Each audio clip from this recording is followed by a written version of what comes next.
Welcome to DIY Professionals, 21 professionals in 2021. Now, we have some exclusive content for you today, just some additional footage from our time on the farm when we had the interview with Kevin Morrison. Thank you so much for supporting. Remember to like, subscribe, and share, and leave your comments down below.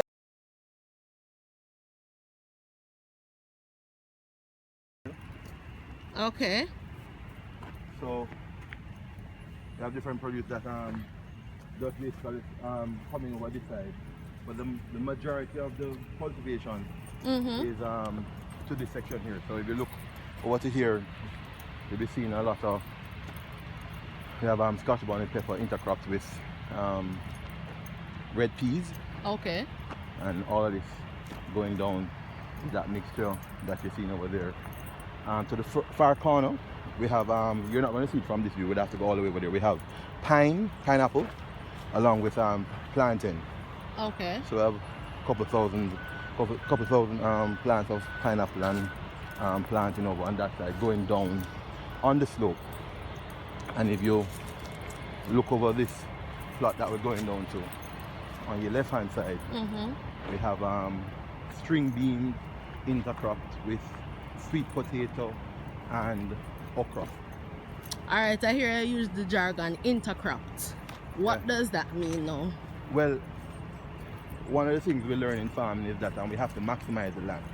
Okay. So instead of planting one particular crop in the ground, you look at other crops that can complement that particular crop in the ground that won't affect it. Okay. Based on its own root development and structure. Okay. So we have sweet potato there as the crop that takes the longest to come forth. So while that is developing, we'd have had string bean, which is take a shorter time to come to fruition along with okra. So by the time we have the sweet potato coming, we would have already reaped the string bean and the okra. So it's maximizing the land. So you're not just planting one crop in and waiting for it to come. Right. You have to be generating income while you're waiting on that main crop to come in. So that's what we're doing in regards to intercropping. Now we're using some corn as the border crop. Border crop normally help to keep off certain insects and pests and stuff of that nature. So that's what we have over here. So the main cultivation on the farm now is really sweet potato. Okay.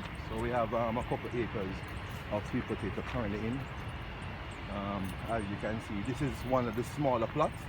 When you go down a little bit further, you can see the main plot. So when you the farm is sectionalized into different plots. Different plots, and we have a mixture of different produce. So on this plot that you're going down now, we still have sweet potato with string bean, but instead of okra, you may have a lot more cucumber in this particular plot going all the way down. Okay. So goes all the way. And these black lines that are seen on the ground, those are what? We're under irrigation, so those are drip tape. Okay.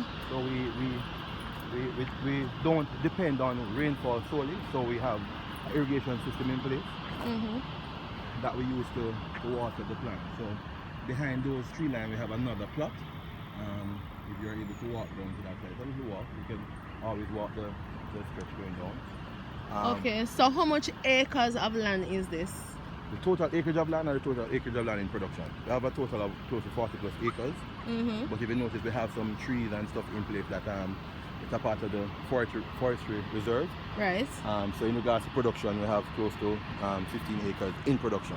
And the forestry reserve meaning that it's protected land? Protected land. So even though it's our land, because of course you're realizing that we're in close proximity to the plant, the trees help to break whatever emission is coming from the plant from going into the communities over on the other side. So, understand. Environmental protection, safety, and all these kind of things. So we have to leave those trees that we see in place.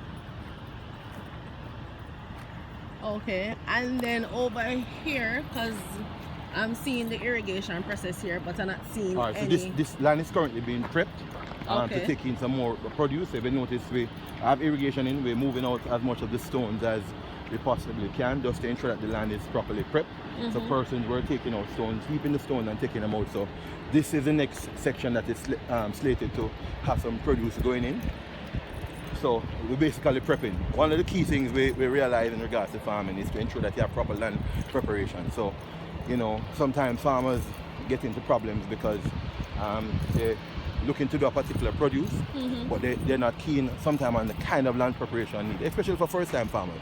Okay. Some of those who are more experienced would have known some of the tricks in the trade, as it were, but a lot of things has changed over the years because of the evolution of how farming is done.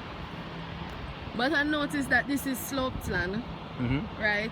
And I know that based on background knowledge from working on projects where farmers are concerned, I know that they say that there are different techniques that they have to do in terms of not making the water run off too much off the surface and etc. etc. Were there like any classes or any resources that you use to kind of find out in terms of what are some of the things that you need to do in order to use sloped lands? Yes, well, you know, the folks from RADA were a little bit helpful in the initial stages in regards to what it is that you're required to do, and even in regards to the slope land, you have to know which product to plant there and the soil. Okay. Because the land will drain the water. So in this particular section, you're going to be putting a crop that doesn't require the land to be holding the water for an extended period of time. So it's sloped, water, if rain falls now, within a couple minutes of the rainfall, and you're going to see the surface getting a little bit drier because the water is basically soaking away. So it's they call it bauxitic land. Okay. Or bauxitic soil, which means that it doesn't really retain water, but it's in regards to the mineral, it has a good enough mixture, I believe. We have to put in some additional nutrients in the land based on what it is that we're planting. But good enough soil. One of the things that we recommend is that you do a soil test if you're going to be farming in a particular area, whether or not you think it's virgin land, yes or no. Right. It's highly recommended that you do a soil test so you can know what are the deficiencies within the soil, whether you lack nitrogen, potassium, you have too much calcium, and that will also advise you as to which crop you plant. Okay. Okay. Interesting stuff. So I'm not going to bring you all the way down to the bottom because it's a little walk coming back up, so we can get back up to this particular side. Okay.